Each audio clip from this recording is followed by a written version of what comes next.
What is up, guys? Rick Grimes for President here, bringing you my first season 4 video slash episode review. And I just got done watching the episode about an hour ago. It's 11 o'clock now, so the second showing of the episode is on. And I thought this was a really, really, really great way to start the season. And I've seen a lot of tweets and a lot of Facebook posts that said, oh, this was a disappointing first episode, yada yada yada, this was a bad first premiere.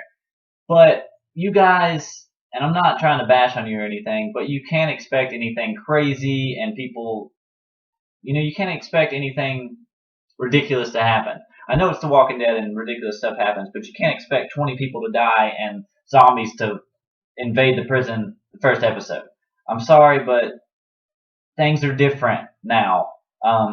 This episode was kind of showing how everybody is trying to get back to being civilized. They have a garden planted, they have a council being made up. Everybody's doing their part at the prison. Everybody's trying to live a life. Um, but before we actually jump into the episode, and I apologize, it's going to be a little bit of a lengthy video, like 10 or 12 minutes, something like that. But before we actually jump in to this episode, I want to take you guys back a little bit and show you what's been leading up to this episode and talk about that a little bit. So I'm going to take you guys back and show you guys this.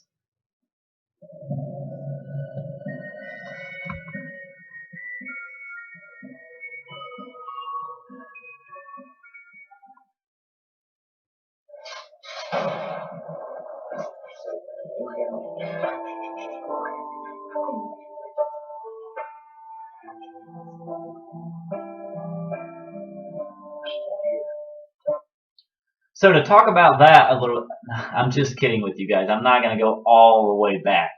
But I am going to go back to the end of season 3 and explain to you, for a little memory refresher, what kind of happened at the end of season 3. As you know, or if you don't know, Rick brought a bunch of people from the Woodbury, people who wanted to come, which was all of them, back to the prison with him to try to take care of them.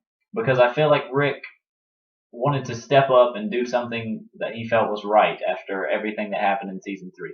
And I don't personally feel like this is a good idea because they were having trouble surviving with their 10 or 12 in their group already, and now they have to survive with 40 people. But that, whatever, he can take care of that. We'll see how that pans out. And my computer just alerted me that it's going to shut down and do some updates in about 10 minutes. So I'm going to try to hurry this video up a little bit. I'm not going to sit here and tell you everything that happened in the episode because I'm sure you guys have just got done watching it and you guys know what happened in the episode. I'm just going to focus on some key points. Some key points I want to focus on are that people, like I said, are getting civilized again. We have a garden now. You see in the beginning, Rick's trying to shut out everything with his headphones in and just live and hoe the garden and do whatever. And Carol's teaching classes now, but she's secretly teaching knife fighting classes instead of reading classes. Everybody's trying to do their part. Like I said, Bobby volunteers to go on the run with Daryl and everybody. And the only person that's still kind of living in the past is Michonne. And Michonne's still searching for the governor. She still wants to find him. She still wants to take him out. And she has a map that you see later on in the episode that she wants to find out where he might be going and wants to find him and off him off for everything that he did to her. And we kind of see a bunch of relationships start to happen between Tyrese and the girl, killing the walkers through the fence, which everybody's learned to do now. Daryl and Carol are kind of picking at each other. Carol calls Daryl Pookie, and fans went crazy, I'm sure. Maggie and Glenn, they start, we see that bond again. We see Glenn tell Maggie, hey, I don't want you to go on this run. And Maggie's like, okay, I won't, but it would be okay if I did. And Glenn's like, no, you're not going.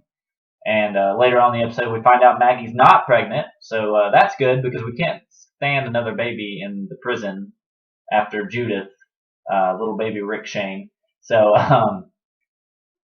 So Daryl and everybody go on a run to this big grocery store, big spot. I thought that was kind of funny. Not Big Lots, but and poor Patrick, best boyfriend that she has known for a total of a couple months. didn't make it past the grocery store. He ended up getting killed by some walkers, and it was a pretty brutal death. So feel sorry for him. Pay our respects to him for a minute. Okay, I'm done. And um, nobody else really had any problems, I guess, in the supermarket. Everybody kind of made it out. Daryl and everybody can handle themselves fine. Tyrese volunteered to go to the supermarket, but we found out later that he didn't like it, and we kind of see him kind of toning down, being like, "Hey, I don't want to be out there. I'd rather be in here where I'm safe." And I feel like that's what this episode is trying to show. It's trying to show that everybody is so used to being safe, so used to being happy and just being fine. Everybody's cool and calm and collected, but that's not how The Walking Dead is going to be. Things are going to get worse. I promise you, things are going to get worse. So if you thought this was a disappointing episode, think of it this way.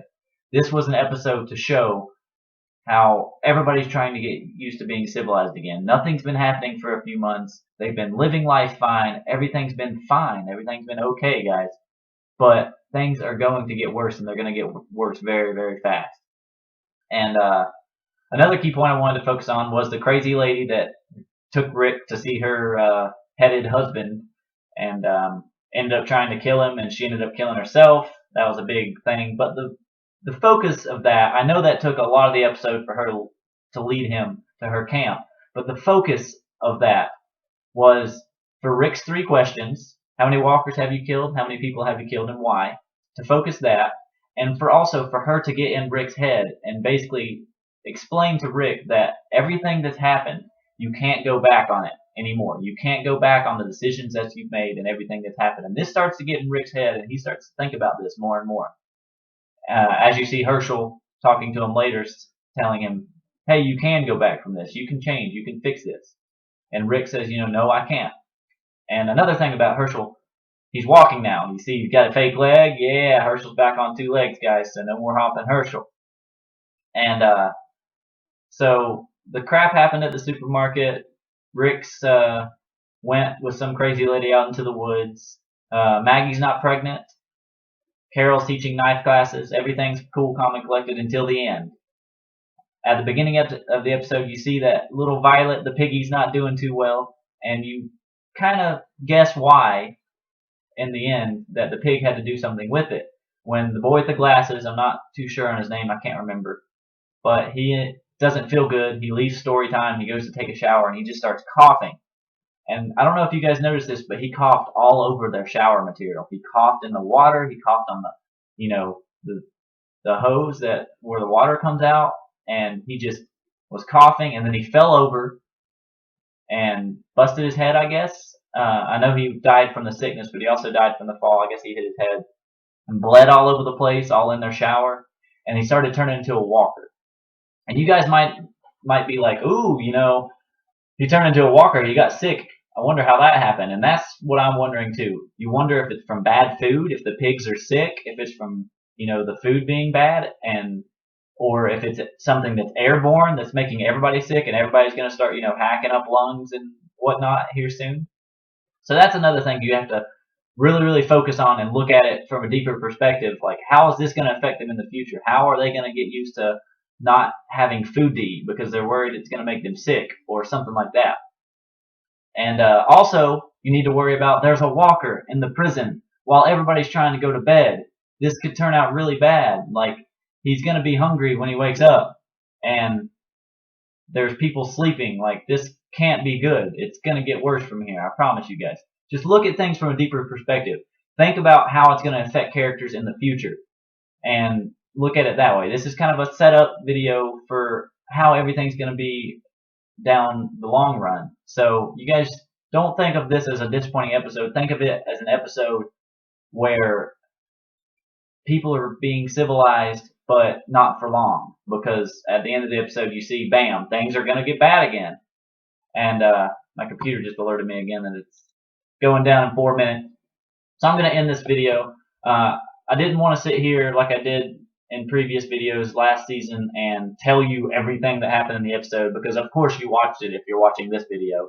So I was just going to focus on some key points and explain to you guys why this wasn't a disappointing episode, in my opinion. You might still think it was, but in my opinion, I'd give it a 4 out of 5 stars because I like how the new showrunner, Scott Gimple, went into character development and went into the deeper side of things and made you think a little bit about the future of everybody in this prison and everything that's going on. So as always, guys, thank you for watching. Leave a like if you liked the video. Leave a comment. Tell me what you thought of the episode. Tell me what I could do better, what you would like to see. Subscribe if you want to know when my videos are coming up to the exact time. And keep watching The Walking Dead, guys. I promise you won't be disappointed as this season progresses for 16 episodes.